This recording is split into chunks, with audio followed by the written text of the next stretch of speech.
അവളുടെ അടുത്ത് വന്ന് പറഞ്ഞു, ദൈവ കൃപ നിറഞ്ഞവളെ സ്വസ്തി, കർത്താവ് നിന്നോടുകൂടെ. കർത്താവിന്റെ കൃപ നിറഞ്ഞവളെ, നിനക്ക് സമാധാനം, കർത്താവ് നിന്നോടുകൂടെ ഉണ്ട്. അതിനുശേഷം വീണ്ടും ആ ദൂതൻ പറയുകയാണ്, മറിയമേ, നീ ഭയപ്പെടേണ്ട, നീ ദൈവസന്നിധിയിൽ കൃപ കണ്ടെത്തിയിരിക്കുന്നു. നീ ഗർഭം ധരിച്ച് ഒരു പുത്രനെ പ്രസവിക്കുന്നു. ഒരു മാലാഖ ഒരു സ്ത്രീയോട് പറയുകയാണ്. സ്നേഹമുള്ളവരെ, നമ്മളൊക്കെ പലപ്പോഴും ദൈവത്തോട് പ്രാർത്ഥിക്കാറുണ്ട്, യേശുവേ, എനിക്ക് അങ്ങയെ ഒന്ന് കാണണം.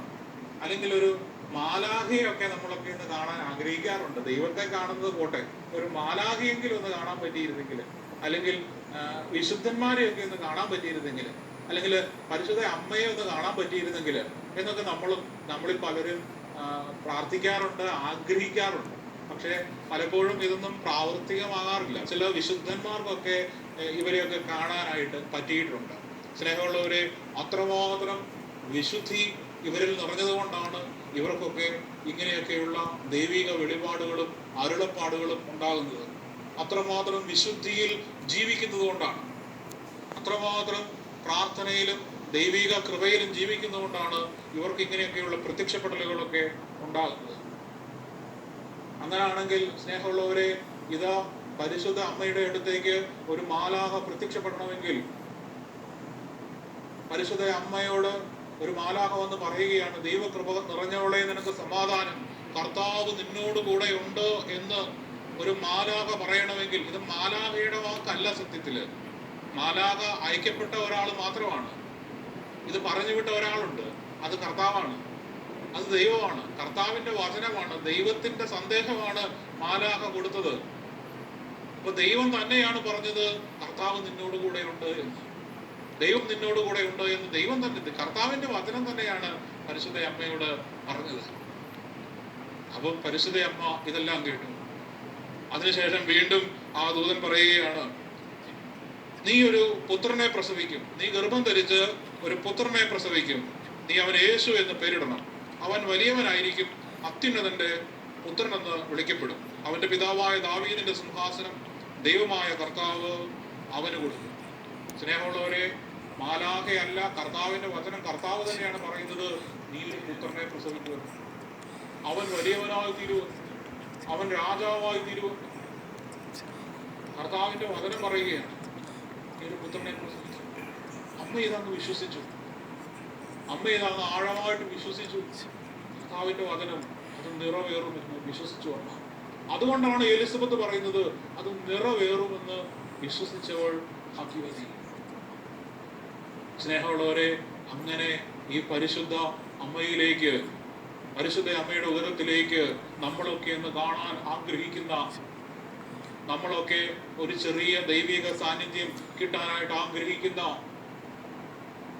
നമ്മളൊക്കെ ഒന്ന് തൊടാൻ ആഗ്രഹിക്കുന്ന ഈ ദൈവം തന്നെ പരിശുദ്ധ അമ്മയുടെ ഉദരത്തിലേക്ക് എഴുന്നള്ളി വരികയാണ്. നമുക്കറിയാം, നമ്മളൊക്കെ പ്രാർത്ഥിക്കുന്ന ദേവാലയം, എത്രയോ വിശുദ്ധിയിലാണ് ആ ദേവാലയം നമ്മളൊക്കെ കൊണ്ടുപോകുന്നത്. ഏറെ പ്രാർത്ഥനയിലും വിശുദ്ധിയിലുമാണ് നമ്മൾ ആ ദേവാലയത്തിലേക്ക് കയറുന്നത്. വിശുദ്ധ മദ്ബഹ അല്ലെങ്കിൽ ത്രോണോസ്, ഈ വിശുദ്ധ മദ്ബഹയിലേക്ക് അതിനാൽ നിയോഗിക്കപ്പെട്ടവർ മാത്രമേ കയറാറുള്ളൂ. കാരണം ഇവിടെ ദൈവം വസിക്കുന്ന ഇടമാണ്, ദൈവം വസിക്കുന്ന സ്ഥലമാണ്. അത് അത്രമാത്രം വിശുദ്ധിയിലാണ് അത് കൈകാര്യം ചെയ്യേണ്ടത്. അത്രമാത്രം വിശുദ്ധീകരിക്കപ്പെട്ട ഒരു സ്ഥലമാണ്. അപ്പോൾ ഈ സ്ഥലത്തേക്കൊക്കെ നമ്മളേറെ പ്രാർത്ഥനയിലും വിശുദ്ധിയിലും പ്രാർത്ഥിച്ചുമൊക്കെയാണ് അതിനാൽ നിയോഗിക്കപ്പെട്ടവർ തന്നെ കയറുന്നുണ്ട്. അങ്ങനാണെങ്കിൽ സ്നേഹമുള്ളവരെ, ദൈവം ഇറങ്ങി വസിച്ച പരിശുദ്ധ അമ്മയുടെ ഉദരം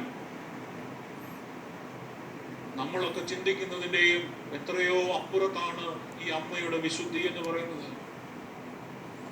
നമുക്കറിയാം, ചില ദേവാലയങ്ങളിലൊക്കെ നമ്മൾ പോയി പ്രാർത്ഥിക്കുമ്പോൾ പെട്ടെന്ന് ദൈവിക കൃപ, ദൈവിക സാന്നിധ്യം നമുക്ക് അനുഭവപ്പെടാറുണ്ട്.